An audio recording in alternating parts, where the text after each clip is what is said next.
Comenzamos, ya estamos en vivo.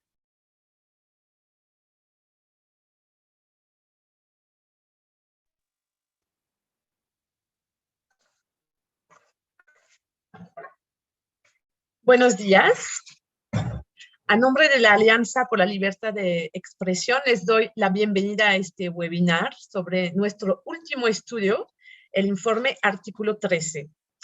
Le doy las gracias a todos los miembros de la Alianza por su trabajo y aportes que hicieron posible este informe que presentamos el día de hoy. Y un especial agradecimiento a Daniela Uribari, la coordinadora de la Alianza, quien me invitó a moderar el evento. Soy Justine Dupuy, integrante de Fundar, una organización mexicana que pertenece a la Alianza, y estaré acompañándolos a lo largo de este evento. La Alianza Regional por la Libre Expresión tiene ya 15 años de existencia. Está conformada por 17 organizaciones de la sociedad civil, todas expertas en libertad de expresión o derecho a la información. Somos presentes en 15 países de América Latina. Desde 2013, cada año, la Alianza elabora el informe, justamente Artículo 13. Es un trabajo colectivo que no fuera posible sin el aporte de cada miembro de la Alianza, un esfuerzo colectivo que busca poner la luz sobre un tema de relevancia para la región en relación con la libertad de expresión. Este año el informe se titula Internet, libertad de expresión y espacio cívico en América Latina. A partir de la situación en 14 países de América Latina, el documento ofrece un diagnóstico sobre el derecho a la libertad de expresión en línea y sus conexiones con la libertad de asociación. El informe se enfoca principalmente en lo registrado durante el año pasado y obviamente el contexto de la pandemia por la COVID-19. Este año el esfuerzo fue liderado por la organización venezolana Espacio Colaborativo, cuya integrante Marisabel Rodríguez está aquí con nosotros, pero antes de presentarla más formalmente y darle la palabra, les quiero compartir la dinámica del evento de hoy. Tendrá una duración de 1 hora. Daré la palabra por 15 minutos a nuestros dos panelistas, Marisabel Rodríguez y Roberto Saba. Después de su intervención, abriremos una ronda de preguntas y respuestas. Les invito a compartir desde ahora, a lo largo de la presentación, las preguntas que tienen a través del chat de YouTube. Dicho esto, no robo más tiempo a nuestros destacados panelistas y doy la palabra a Marisabel Rodríguez, no sin antes presentarla. Marisabel es socióloga y licenciada en filosofía dedicada a la investigación en derechos humanos, con foco en libertad de expresión, acceso a la información pública, participación y asociación pacífica. Actualmente es coordinadora del Observatorio de Libertad de Expresión de la organización venezolana Espacio Público e investigadora del Centro de Derechos Humanos de la Universidad Católica Andrés Bello. Marisabel, como coordinadora del informe Artículo 13 este año, nos vas a compartir más sobre los principales hallazgos justamente de este informe. Tienes la palabra por 15 minutos. Bienvenida, Marisabel. Muchas gracias Justine, y a todos los que nos están viendo en este momento. Me voy a tomar unos segundos para compartir la pantalla.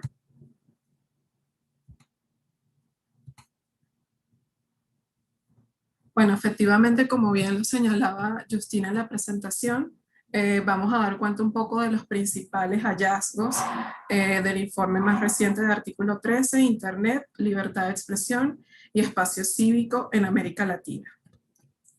El contexto, voy a hacer un repaso breve por el contexto en el que se dio la investigación y que dio lugar al informe. Buena parte de la información está centrada en lo que sucedió durante el año 2020 y bueno, específicamente en el contexto de la pandemia por la COVID-19. Efectivamente cubre 14 países de América Latina, en donde la Alianza Regional tiene presencia actualmente. Y principalmente este estudio se da en un contexto donde buena parte de la región tiene una serie de limitaciones estructurales que son previas al contexto por la pandemia de la COVID-19 y, como veremos más adelante, esto terminó agudizando aún más el escenario en el que hacemos la evaluación sobre específicamente el tema de libertad de expresión, pero en general se evidencia un retroceso importante en materia de libertades civiles y políticas.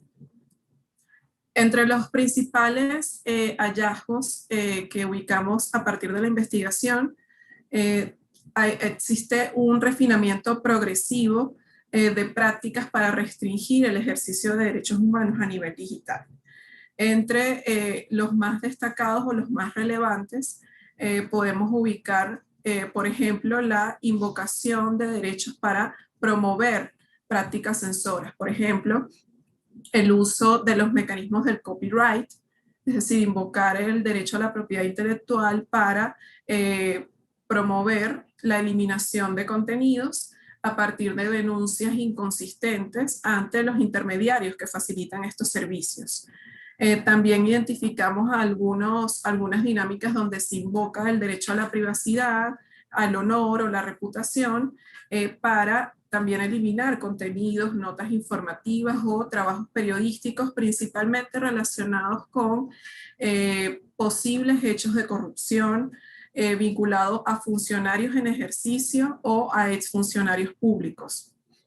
Otro elemento importante que destacamos en estas prácticas de refinamiento de limitaciones, encontramos el bloqueo de usuarios en redes sociales. Si bien esto no es propio y característico exclusivamente del año 2020, se ha intensificado durante estos últimos meses como un mecanismo también para, a través de las propias prácticas y normas de estas plataformas de redes sociales específicamente, se utilizan los mecanismos que existen ya de autorregulación para bloquear a usuarios que, por ejemplo, estén solicitando información o hagan opiniones o críticas hacia funcionarios públicos que tienen cuentas en estas redes.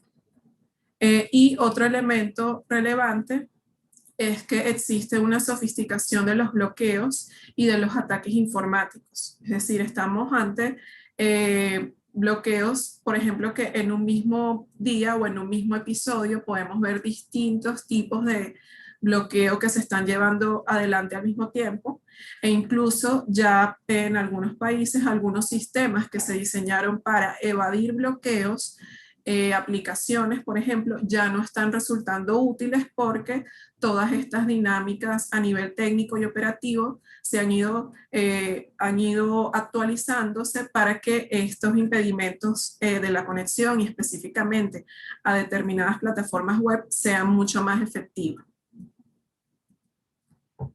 En 9 países de la región se identificaron o se registraron dinámicas asociadas al seguimiento, vigilancia o ciberpatrullaje hacia sectores críticos, hacia periodistas o medios de comunicación, reporteros. Esto también incluye en algunos casos líderes sociales y en el contexto específico de la pandemia está relacionado también con personal médico.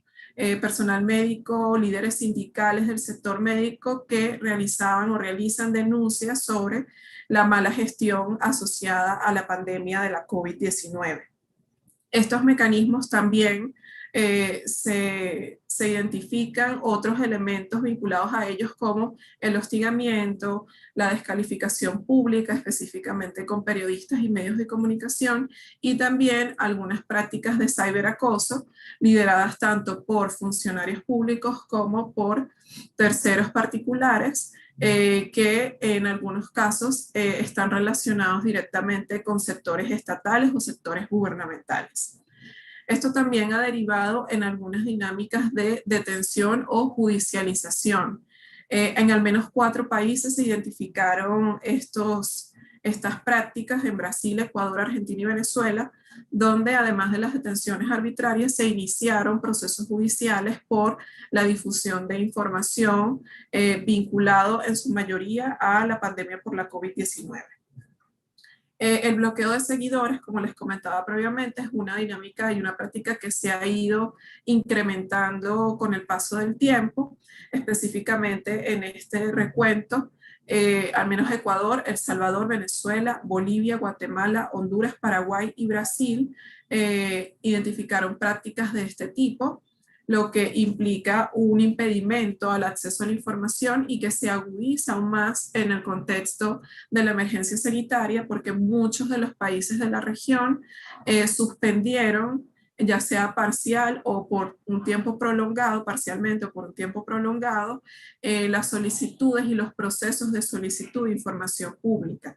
En ese sentido, las redes de alguna manera y las plataformas en línea se convirtieron como en el único mecanismo habilitado en el momento de la emergencia para poder responder a esas demandas. Sin embargo, vemos que hubo un incremento precisamente de los bloqueos por parte de funcionarios hacia las demandas de información o hacia las críticas sobre la gestión en un momento donde las limitaciones de acceso a la información pública eran mucho más graves de lo que suele ser comúnmente. También identificamos bloqueos, como ya les comenté anteriormente, mucho más sofisticados, pero también impedimentos de conexión o apagones de Internet. No sucede en la mayoría de los países de la región, está más vinculado a países o a entornos los más restrictivos de la región, por ejemplo Cuba, Venezuela y en alguna medida también Nicaragua. Identificamos estas prácticas donde sencillamente hay una suspensión del servicio, ya sea de forma general o de forma localizada por un tiempo determinado.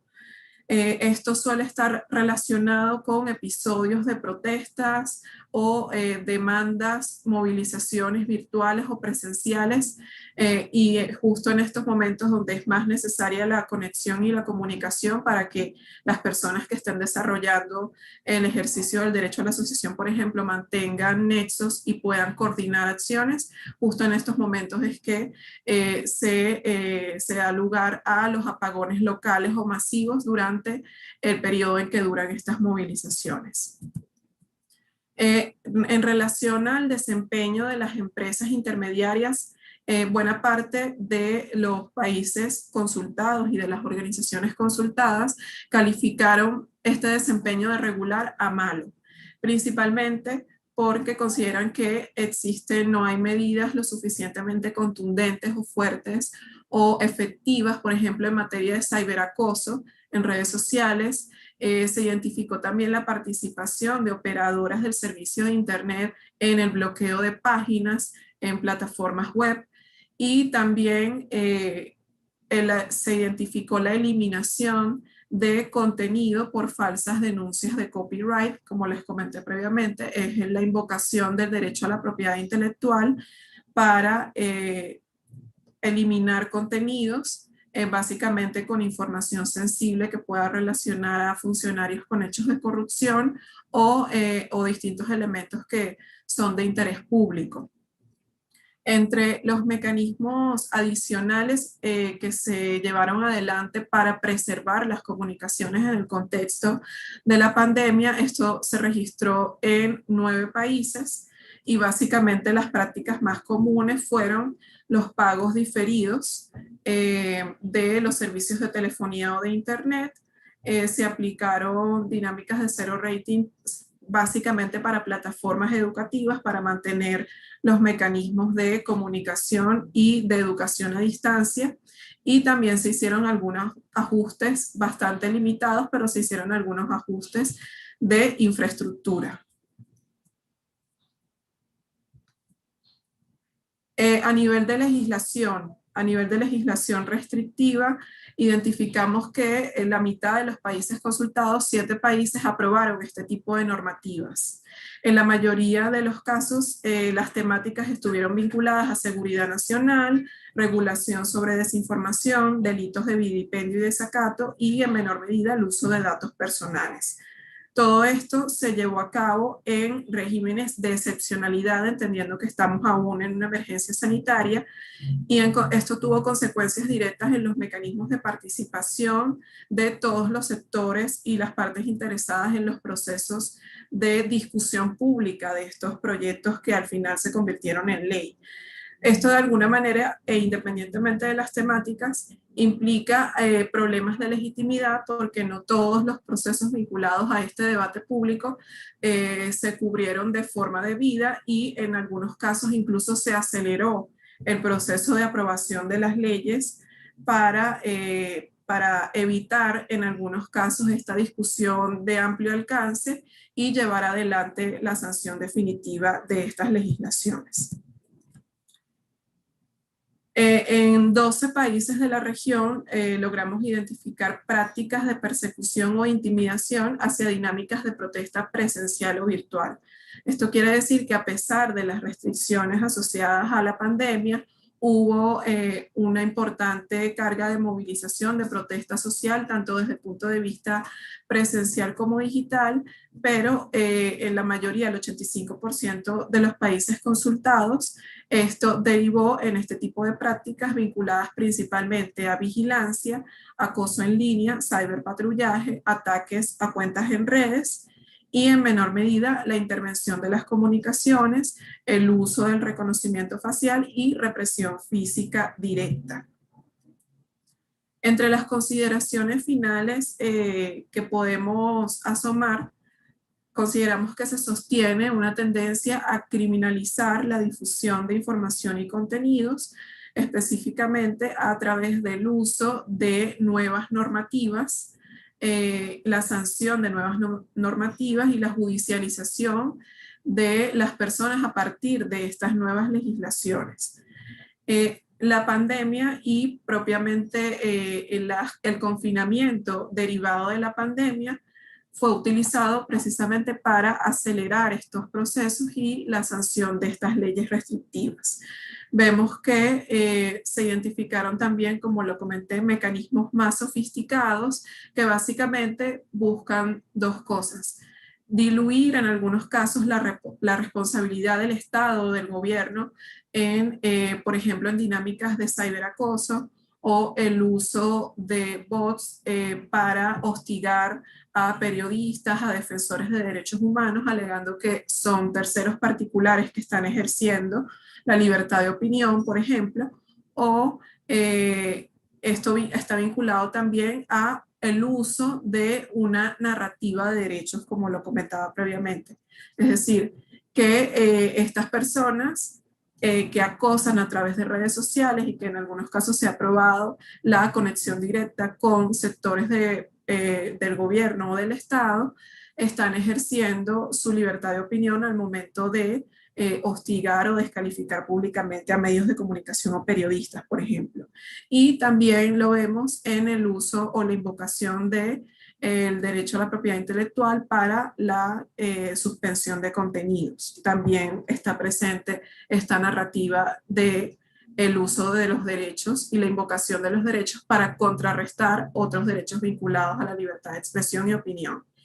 Y en general esto da cuenta un poco de que los sistemas políticos que están debilitados, que carecen o que tienen crisis severas institucionales, están vinculados también a mayores restricciones. Es decir, hay una correspondencia entre crisis institucional o crisis política con mayor cantidad de restricciones en materia de derechos civiles y políticos. Muchas gracias.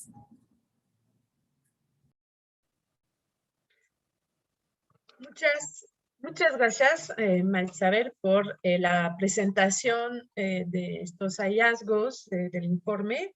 Creo que el informe de este año, ¿no? Da una fotografía preocupante de la situación de libertad de expresión en la región, de la libertad de expresión en línea, ¿no? Creo que va de la mano con el cierre del espacio cívico del cual estamos todos testigos, y creo que hay una paradoja interesante que se ha dado durante la pandemia, el Internet se ha vuelto una herramienta cada vez más imprescindible justamente para garantizar la libertad de expresión, sobre todo en un momento como la pandemia. Pero a la par, como bien lo mostraste, las dinámicas derivadas del confinamiento generaron una serie de restricciones, ¿no? Con estas leyes restrictivas, por ejemplo, o con estos refinamientos, ¿no? En las prácticas para restringir el ejercicio de la libertad de expresión en línea. Pero bueno, sin abundar en esto, quiero presentar a nuestro siguiente panelista y darle las gracias en nombre de la Alianza por haber aceptado la invitación a comentar este esfuerzo colectivo. Roberto Saba es abogado graduado de la Facultad de Derecho de la Universidad de Buenos Aires. Posee títulos de Máster en Derecho y de Doctor en Leyes por la Universidad de Yale. Se desempeña como profesor de grado y posgrado de Derecho Constitucional y de Derechos Humanos en las facultades de Derecho de las universidades de Buenos Aires y de Palermo. Es director del Centro de Estudios de Posgrado y ex decano de esta institución. Sus trabajos publicados en libros y revistas especializadas se refieren a teoría constitucional, derecho constitucional comparado, teoría democrática, derechos humanos, libertad de expresión, igualdad y discriminación, acceso a la información, transparencia y formas de gobierno. Bueno, Roberto, le doy la palabra para los 15 próximos minutos. Muchas gracias. Muchas gracias, Justine. Gracias, Marisabel, por la presentación del informe. Bueno, voy a tratar de acotarme a los 15 minutos. Quizá me necesite 2 o 3 minutos más. Lo aclaro ahora para... Bueno, el informe, como bien presentó Marisabel, tiene muchísima información. Y ya ella presentó, digamos, los principales hallazgos y conclusiones, así que no quiero repetir eso. Lo que voy a hacer es tratar de iluminar 3 cosas, 3 cuestiones que el informe no tiene explicitadas, pero yo creo que son muy importantes y que están en el informe. La primera es, bueno, ¿cuál es el marco de ideas en el que se inscribe este informe? ¿Qué es lo que este informe supone acerca de la libertad de expresión y por qué es importante aclarar e iluminar eso? Porque ahora vamos a ver por qué. El segundo tema es el foco del informe. ¿Cuál es el centro temático del informe? Que, como decía Marisabel, tiene que ver con este cruce entre la libertad de expresión en Internet y la pandemia. Vamos a ver un par de cosas sobre eso. Y tercero, que me parece muy importante, es sobre la legitimidad de quienes emiten este informe, porque no solo los informes son importantes por lo que dicen, sino por quienes lo dicen, ¿no es cierto? Entonces, voy a tratar de hablar sobre estas 3 cuestiones, sobre todo porque me parece que nuestras intervenciones tienen como finalidad animar al público que nos está escuchando a leer este informe y a usar el informe. Bueno, primero sobre cuáles son las ideas que están subyaciendo a un informe como este, ¿no? ¿Y por qué es importante traer esta cuestión de qué es lo que el informe está suponiendo acerca de la libertad de expresión? Porque, como todos sabemos, diferentes, digamos, enfoques sobre la libertad de expresión dan lugar a diferentes diagnósticos y a diferentes menúes de acciones requeridas para asegurar este derecho. Entonces, no es un tema menor enfatizar y volver todo el tiempo sobre qué es lo que entendemos por libertad de expresión y por qué este informe está construido sobre una cierta idea de libertad de expresión. Yo voy a usar una palabra que el informe no usa, pero hay un viejo educador y filósofo que vivió entre el final del siglo XIX y final del XX, que era Alexander Megeljon, y que decía que la libertad de expresión era una libertad política. Y me parece que esto es una idea fuerza detrás del informe, porque la libertad de expresión, si bien también es una libertad asociada con la autonomía personal, con la libertad de cada uno de expresar sus ideas y sus creencias, pero también es una libertad política en el sentido de que la libertad de expresión es una precondición para el autogobierno ciudadano. Esta es una idea que está atravesando el informe y flotando por sobre el informe. Digamos, la idea de que la libertad de expresión es una libertad política de la ciudadanía y es una precondición para el funcionamiento de la democracia. ¿De qué forma es una precondición? Primero porque todas las personas, individuos, necesitamos tomar decisiones respecto de nuestras vidas y decisiones respecto de nuestra vida pública. Y esto es imposible si no hay una profunda y extendida deliberación pública en nuestra comunidad política, ¿sí? Y esto requiere de mucha información y requiere de la protección de la libertad de expresión para que llegue a cada uno de nosotros la mayor cantidad de ideas, perspectivas, opiniones, etc. Y también es una precondición de la democracia porque es una herramienta necesaria, la libertad de expresión y también el derecho a la información pública, para controlar a los representantes del pueblo en el gobierno. Entonces, la protección de la libertad de expresión asegura ambos rasgos del autogobierno: la participación, y esto se dice muchas veces en el informe, y el control del gobierno. Lo mismo sucede con el derecho a la información, que no es tanto el foco del informe, pero también hay referencias a él. Entonces, como dice el artículo 13 de la Convención Americana sobre Derechos Humanos, y como ha dicho la Corte Interamericana interpretando el artículo 13, y también la Comisión Interamericana interpretando ese artículo 13, la libertad de expresión es una precondición para que tengamos un debate amplio, robusto, desinhibido. ¿Qué implica esto respecto de las obligaciones estatales? Y el informe apunta también a cuáles son las obligaciones estatales, o bien que no están siendo cumplidas, o bien que estamos esperando que los estados cumplan. Por un lado, una obligación estatal asociada a esta idea de libertad de expresión tiene que ver con la asignación de recursos. ¿Qué quiere decir esto? Que para que el debate público sea amplio y robusto, no podemos confiar solamente en la dinámica del mercado, por ejemplo, que posibilita que lleguen voces al debate público, sino que hay una enorme cantidad de voces y de opiniones y de información que, si no es a través del estímulo y la protección o incluso el financiamiento público, no llegarían al debate público. La otra obligación estatal tiene que ver con regulaciones. Vamos a ver de qué forma esto se vincula mucho con el informe. Esto quiere decir que si el Estado no toma algunas medidas, esta discusión amplia y robusta que estamos buscando a través de la protección de la libertad de expresión no tendría lugar. Si el Estado falla en uno de estos dos roles o en ambos, puede implicar incluso, y esto está sugerido en el informe, aunque no se usa, creo, la palabra pero está asociado a esto que llamaba Marisabel de la sofisticación de los mecanismos de control de la expresión, pero el artículo 13 se refiere explícitamente a la censura indirecta. O sea, podríamos estar ante situaciones de censura indirecta, como dice el artículo 13, y como ha interpretado la Comisión Interamericana de Derechos Humanos al leer el 13, cuando el Estado falla en arbitrar tanto la asignación de recursos para que la expresión sea posible, como la regulación de dinámicas, como por ejemplo en Internet, para que el debate sea robusto.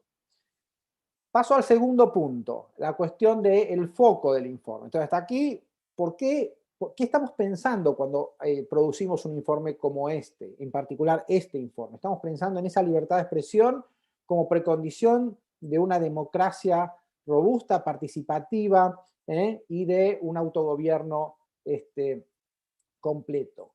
Ahora miramos el foco del informe. El foco del informe de este año, respecto de lo sucedido en el 2020, cae sobre dos fenómenos que en el 2020 se combinaron, desgraciadamente, porque ha producido efectos impresionantemente nocivos tanto para la libertad de expresión como para el sistema democrático, y también ha tenido algunos efectos positivos, pero digamos, el corazón de los efectos de esta combinación de estos dos fenómenos ha sido fuertemente negativa y el informe da cuenta de eso, que son, por un lado, el surgimiento o la profundización de Internet como el espacio o la plataforma donde una gran parte de nuestro debate público tiene lugar.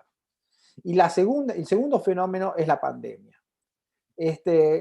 Aquí, digamos, se combinan dos fenómenos que, desgraciadamente, como decía, han impactado sobre el funcionamiento de nuestro sistema democrático y sobre el ejercicio de muchas libertades, y en particular hoy nos ocupa la libertad de expresión. Miremos estos dos fenómenos con un poco más de detalle. Bueno, con respecto al primero, Internet, ¿sí? Ya era un desafío antes de la pandemia, ya era un desafío para quienes trabajamos en libertad de expresión antes de la pandemia. Se había convertido, y sigue siendo, en un vehículo de expresión de millones de personas.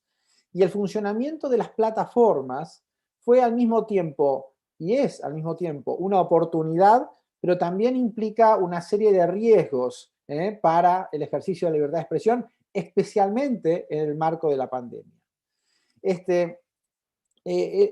El surgimiento y la profundización de Internet como el espacio del debate público nos trajo muchos desafíos a quienes trabajamos en esto desde la academia o desde el activismo o desde la política pública, porque, digamos, no estábamos preparados completamente para poder pensar este fenómeno tan novedoso, por momentos tan positivo y por momentos tan desafiante, por ponerlo un poco más en términos optimistas. El marco que estábamos usando para manejarnos en materia de libertad de expresión, aquello que mencioné antes, ¿no? Asignación de recursos y regulación, estaba pensado, digamos, en el marco, en el contexto del surgimiento de los medios masivos de comunicación a mitad del siglo XX, la televisión y la radio.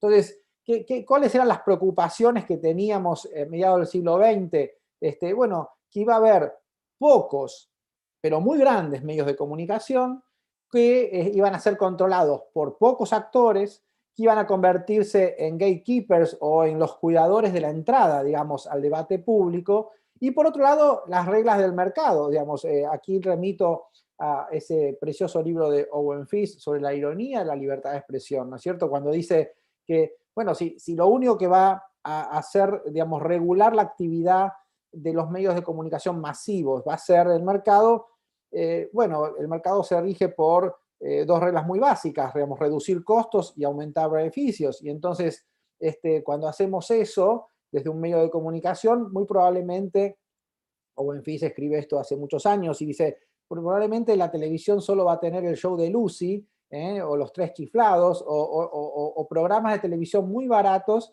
que obtienen un gran beneficio. Esto es un problema para la libertad de expresión. Y por otro lado, o sea, primer problema de aquel entorno de los medios masivos de comunicación, tenemos pocos gatekeepers, pocos controlando el acceso y pocos accediendo a la expresión. Esta era la preocupación que teníamos y diseñamos todo un sistema, digamos, de ideas y de políticas y de regulaciones en función de ese contexto. Esto cambió radicalmente con Internet,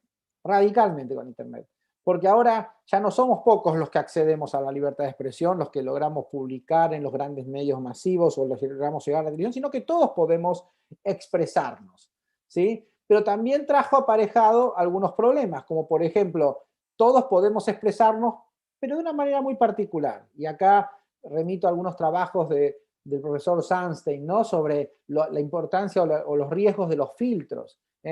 Todos podemos expresarnos, todos podemos acceder a muchísima cantidad de información, pero esta tendencia que tenemos los seres humanos a escuchar o leer aquello que se acerca a nuestras propias ideas, ¿no? Y la creación de burbujas esta posibilidad que nos dan los filtros. Esto es gravísimo para la deliberación pública, porque empezamos a no tener capacidad de escuchar ideas distintas o de conocer ideas distintas, empezamos a encerrarnos en nuestros propios guetos informativos. Esto es un problema. que lo teníamos antes de la pandemia y que se agrava con la pandemia.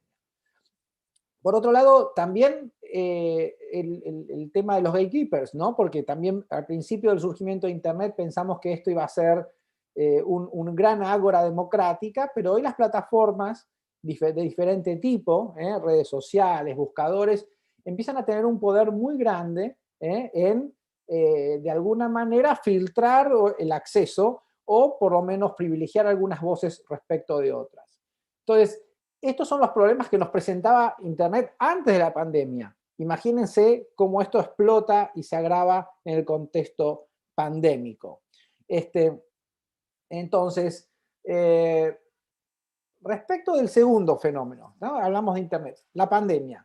Bueno, los estados, la mayoría de los estados del mundo, yo creo que quizá todos, declararon distintas versiones de estados de emergencia que implicaron severas restricciones a una amplísima gama de derechos y libertades, entre las que se encuentran la libertad de expresión y el acceso a la información, como decía María Isabel, en el caso de los 14 países estudiados.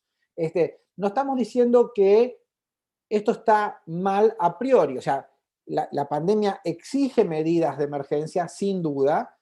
Sin duda hay justificación para restringir algunas libertades, pero por supuesto no tenemos aquí tiempo para entrar en detalles. No se puede hacer esto de cualquier manera, no se puede hacer a través de cualquier órgano del gobierno y tampoco se puede hacer de cualquier modo respecto a qué garantías o libertades se restringen y cómo.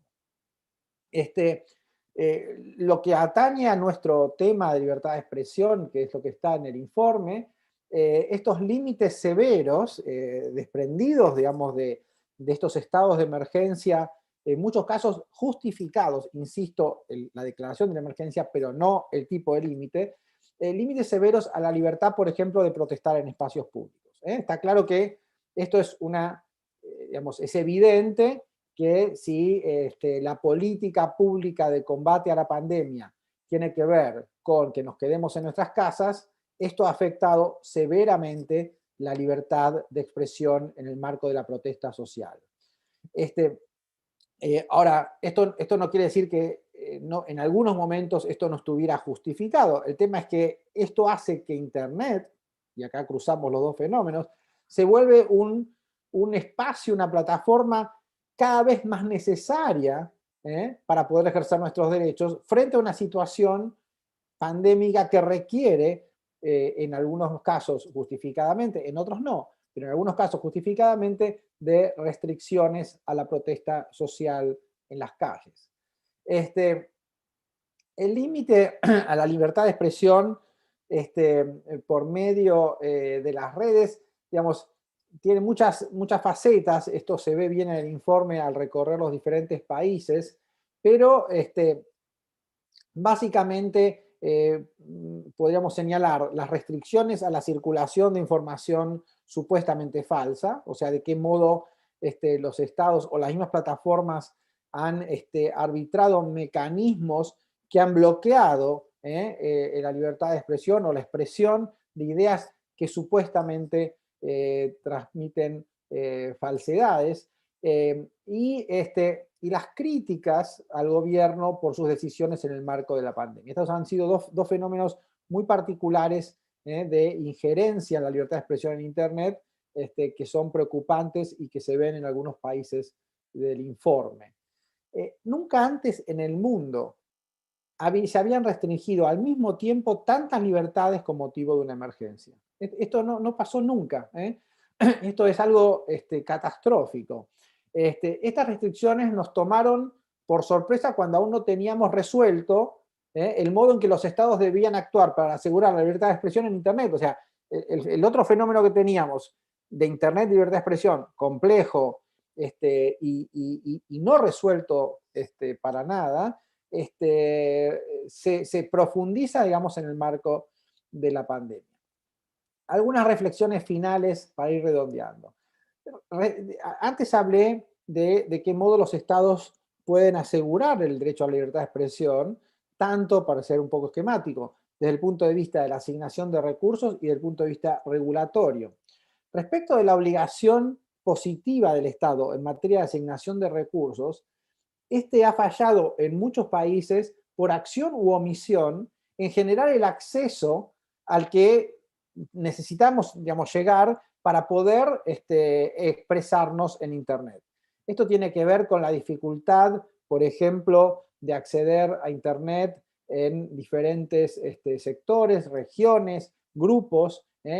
Un tema no menor es el cruce de otro factor que es la igualdad y la desigualdad, sobre todo en nuestra región, ¿no es cierto? O sea, las profundas desigualdades y la conocida brecha digital por la cual muchas personas no acceden a Internet por falta de recursos económicos y a veces recursos de infraestructura, esto se ha visto potenciado y exacerbado en el contexto de la pandemia.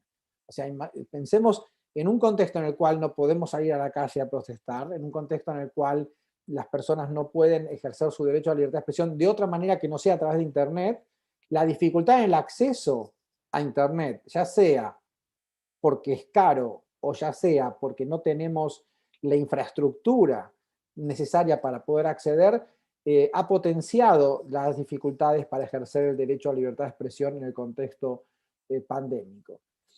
También la dificultad en el acceso a la red por costos y, como decía, acceso a tecnología, y los bloqueos a ese acceso por medio de acciones estatales o de privados, como por ejemplo los que han sido mencionados por Marisabel, los blackouts o apagones que hacen prácticamente imposible el derecho a expresarse.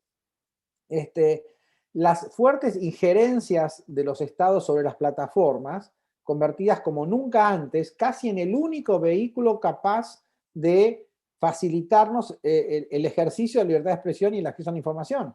O sea, esto que ya era un problema antes de la pandemia, estados que obligan a una plataforma a bajar contenidos o establecen regulaciones que hacen más difícil el acceso a la expresión vía Internet, esto se ha profundizado en el contexto pandémico, con estados o gobiernos preocupados por las críticas que reciben de parte de la sociedad civil a sus políticas, tanto en general, las declaraciones de emergencia, como políticas particulares. Se abren o se cierran los colegios, se vacuna o no se vacuna, cómo se compraron las vacunas, el control de estas compras, corrupción, transparencia, todo esto sucede en Internet. Por lo tanto, estados que tengan este poder regulatorio de incidir o interferir, digamos, con las plataformas, atacan indirectamente la libertad de expresión. Y plataformas que además son vulnerables a esas injerencias, que toman muchas veces decisiones apresuradas, quizá por temor a las consecuencias del Estado regulador. Entonces, un Estado que al regular podría facilitar el acceso a la libertad de expresión, y un Estado que al regular o al actuar puede limitar la libertad de expresión. Estos son los fenómenos a los que se refiere el informe, y cierro aquí con este segundo punto respecto del foco. Entonces, el foco, para resumir, es el cruce complejísimo y riesgosísimo, digamos, entre nuestra situación de Internet como vehículo para la expresión, con tantos problemas no resueltos antes de la pandemia, y la pandemia con sus propios desafíos respecto de la libertad de expresión, en particular en Internet. Y cierro con una referencia, como dije al principio, a la legitimidad de quienes emiten este informe y producen este informe. Como dije, los informes son muy importantes por la información que contienen, pero también son muy importantes por quienes lo emiten. Porque en el mundo de la libertad de expresión, como sabemos, y no hay ningún problema con eso, muchas expresiones tienen a su vez intereses creados. Esto es así y es parte de nuestra deliberación pública, ¿sí? El punto aquí es si podemos descansar sobre un informe que ha sido producido por organizaciones, y aquí digo que sí, que podemos, porque estas organizaciones que forman parte de la Alianza Regional, como ya dijo Justin, son organizaciones que en la región se caracterizan no solo por el expertise y el conocimiento técnico, tanto en libertad de expresión como en acceso a la información, sino la confiabilidad de que el mensaje que están emitiendo es un mensaje creíble, es un mensaje que, por supuesto, puede ser criticado, puede ser objetado, pero sin duda está emitido con la intención de contribuir al bien público. Y por lo tanto ahí quiero simplemente cerrar primero agradeciendo que me hayan convocado para poder participar de este evento que me parece sumamente importante, y felicitar a este grupo de organizaciones y a la Alianza Regional por este informe que no solo es valioso por lo que contiene, sino por la oportunidad y el timing en el cual está siendo emitido. Así que muchas gracias y estoy a disposición. Muchas gracias, doctor Saba, por darnos este contexto, ¿no? Tan amplio y tan interesante que nos permite entender, ¿no? Todo lo que nos estamos enfrentando, ¿no? Este cambio de modelo que ha generado al final el Internet. Entonces, dicho esto, tenemos varias preguntas. Entonces, si les parece, les voy a compartir las preguntas que tenemos y luego todas, ¿no? Que son unas 7 preguntas. Y luego les daré la palabra por unos 5 minutos para que traten de contestar estas preguntas y den un punto de vista final, ¿no? Entonces, tenemos. Quería saber las impresiones sobre la vigilancia de las comunicaciones privadas, es decir, mensajería instantánea, que ha desencadenado en privación de libertad en algunos casos y libertad de expresión. Esta misma persona también nos dice que en el informe señalan que al menos 9 de los 14 países incluidos han ejercido sobre comunicación privadas y creciendo la tendencia. Es decir, tenemos una nueva definición de comunicación privada. ¿Hasta dónde llega el Estado hoy en día? Otra pregunta. ¿La cultura de la cancelación es un riesgo para la deliberación pública, la corrección política y su relación con la libertad de expresión? ¿No es contraria a uno de los fines o justificación de la libertad de expresión, la búsqueda de la verdad? Otra pregunta. ¿Es Internet el nuevo campo de la disputa entre quienes defienden la democracia y los que desde el poder ceden a una tentación autoritaria o totalitaria? Aún me faltan algunas, pero ya. El informe da cuenta de los incumplimientos de las obligaciones de los estados.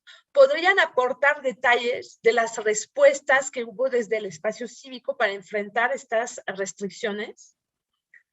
Y termino también con una última pregunta. Justamente el doctor Saba ha hablado de este cambio de modelo y al momento de regular, ¿no? El Internet, muy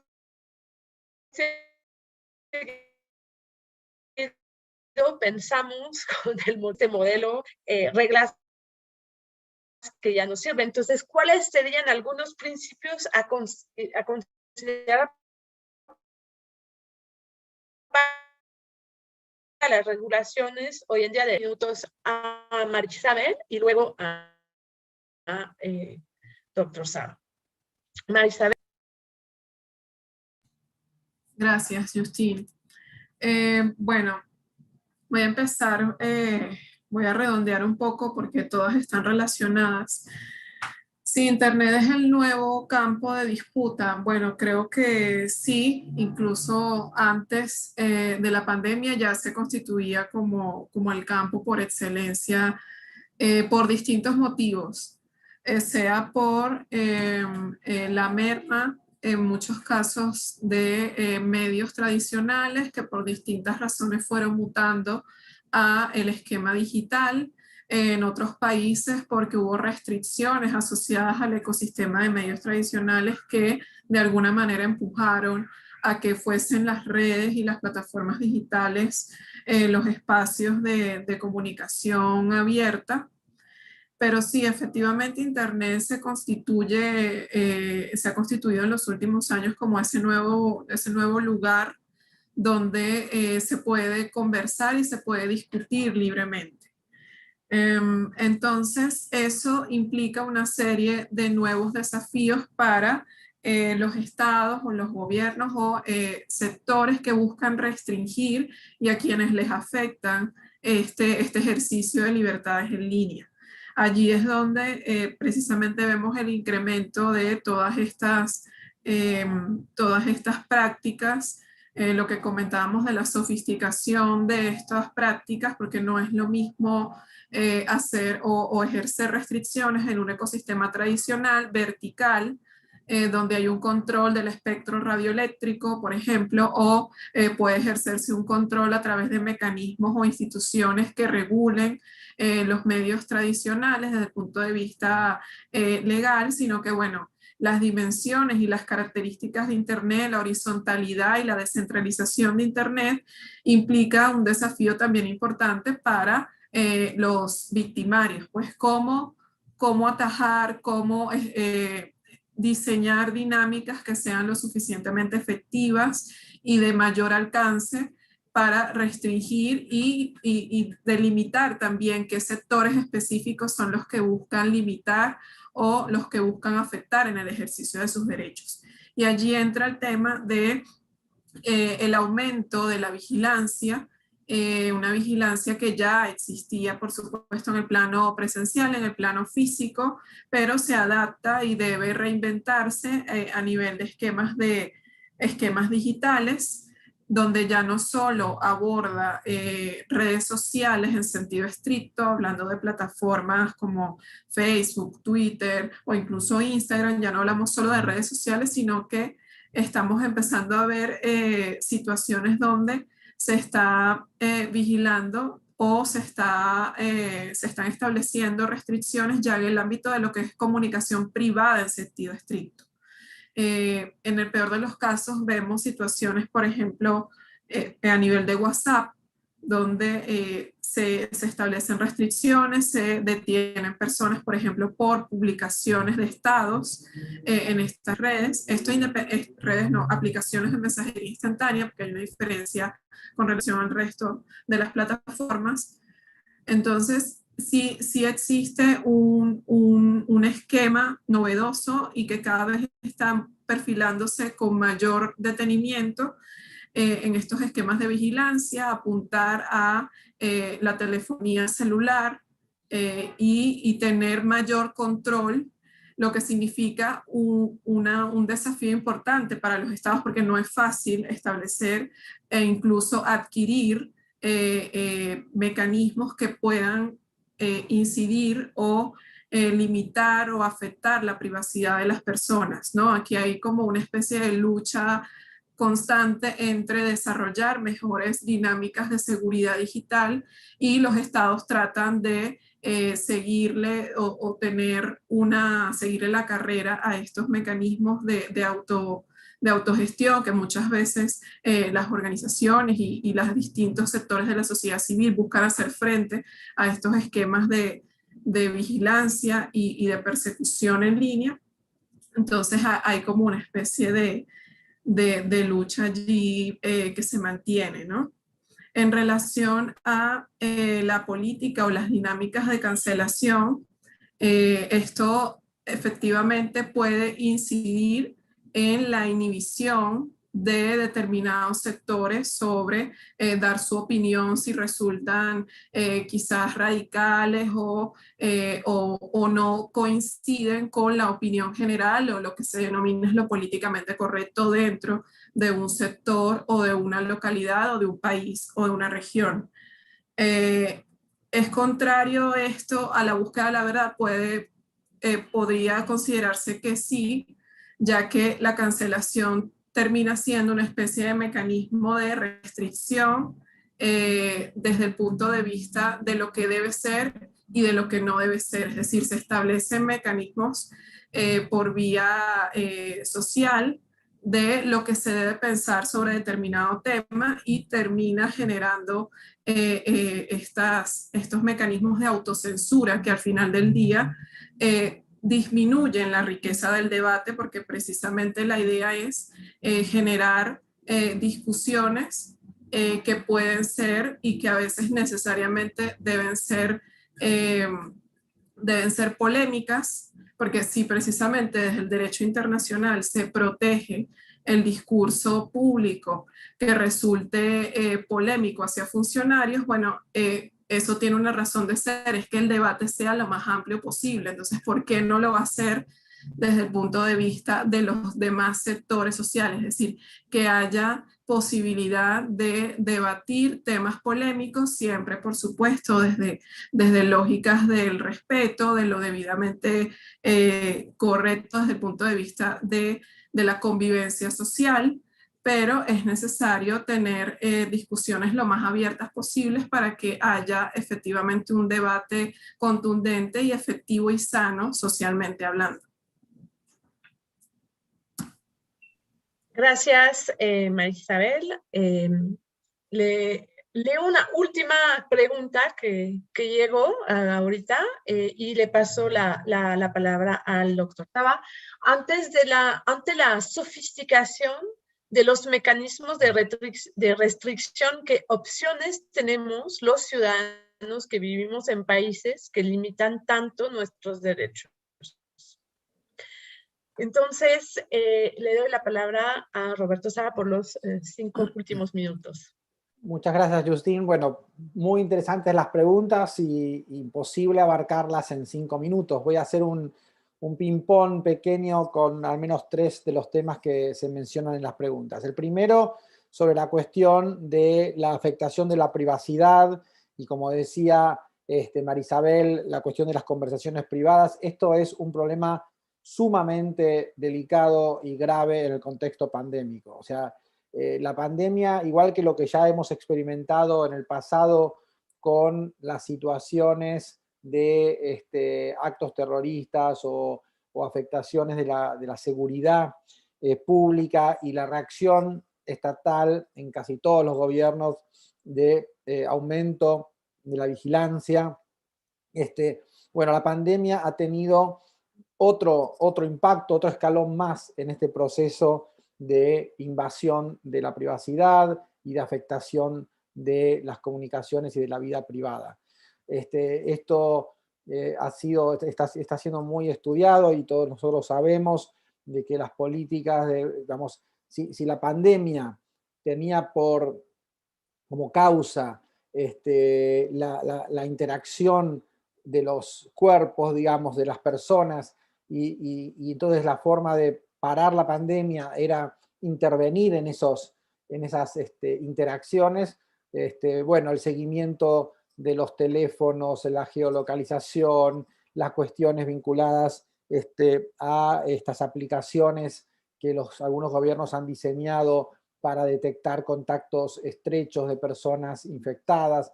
Bueno, todo esto nos está poniendo en las puertas de serios riesgos a la privacidad, y como hemos aprendido con la cuestión de la seguridad pública y el terrorismo, es muy difícil retroceder una vez que avanzamos en esta dirección. Esto es algo que es realmente preocupante y hace a la agenda futura de las organizaciones de derechos y libertades como las que forman parte de esta alianza.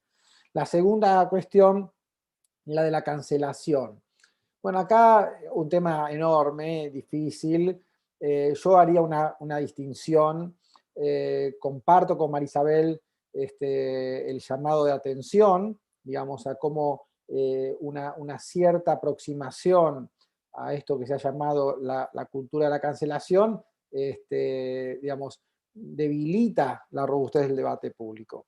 Pero por otro lado, si como dije al principio de mi presentación, la idea que estamos defendiendo es la idea de la libertad de expresión como precondición del debate público, también puede haber situaciones en las cuales algún tipo de expresión produce silenciamiento de grupos, sobre todo de grupos en una situación de alta vulnerabilidad y desventaja social. Hablemos de inmigrantes, hablemos de personas con discapacidad, hablemos de grupos raciales o religiosos que están en situación de alta exposición a la violencia.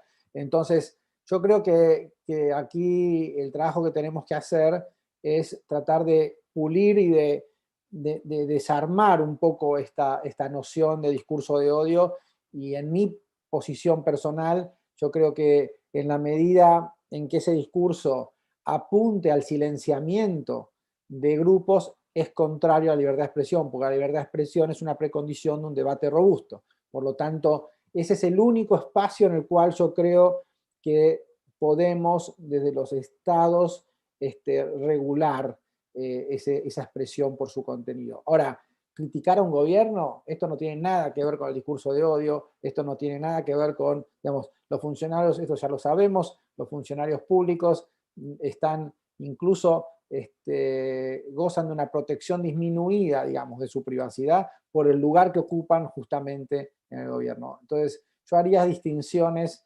para poder, digamos, trabajar esta cuestión de forma apropiada. Con respecto al cambio de modelo, nosotros acabamos de sacar un librito, de paso hago un poco de publicidad, es un librito con la Universidad de los Andes, la colección Siglo del Hombre, justamente sobre la libertad de expresión y las complejidades. Y allí hay un autor, por ejemplo, Jack Balkin, de la Universidad de Yale, que dice algo así como, bueno, así como diseñamos aquel sistema regulatorio y de interpretación normativa de la libertad de expresión en el marco de los medios masivos de comunicación, hoy tenemos que repensar todo en función de este nuevo fenómeno tecnológico. Yo creo que es cierto que tenemos que repensar, pero no creo que haya cambiado el valor que está detrás de la protección de la libertad de expresión. Quiero decir, no, las nuevas tecnologías, por supuesto, nos movieron el piso, nos cambiaron el escenario, tenemos que repensar muchísimas cosas, pero el valor que subyace a la protección de la libertad de expresión, como dijimos al principio, como precondición de un debate público robusto, como precondición del ejercicio de autogobierno y del control del gobierno, eso no ha cambiado. O sea, seguimos, me parece a mí, inspirados en ese valor, pero por supuesto en un contexto diferente. Entonces, creo que ese es el desafío. Esto no es, digamos, esta perspectiva no es unánime. Como digo, hay quienes consideran que el mismo valor que está detrás de la libertad de expresión ha sido modificado. Que acá estamos ante una idea de libertad de expresión totalmente distinta. Yo soy un poco resistente a esa propuesta. Creo que el arsenal, digamos, valórico de principios y de valores que está detrás de la libertad de expresión como precondición de la democracia nos da las herramientas necesarias para encarar este nuevo desafío tecnológico. Y dejo ahí porque creo que ya estamos en tiempo. Gracias. Muchas gracias. Muy interesante. Entonces, con esta última intervención ya se termina nuestro evento y les recuerdo que nos pueden seguir en redes sociales a @alianza regional. Ahí estaremos. Muchas gracias y nos vemos pronto.